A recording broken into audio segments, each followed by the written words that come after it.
choyni chiroyli joylarda ichamiz dedilar. Prezident administratsiyasi rahbari Saida Mirziyoyevaning kelishi kutilganmidi va ular bilan bevosita sizning muloqotingiz haqida aynan qanday takliflarni berdingiz va ular qanoatlantirildimi? Ularni kelishini biz kutmagan edik.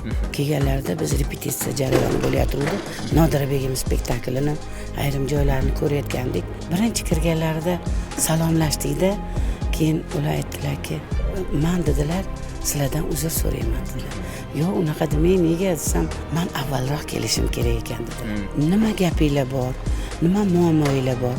Yozib kiritinglar, men albatta prezidentimizga yetkazaman" dedilar. Hamma o'sha takliflarimizni, iltimoslarimizni yozib oldilar.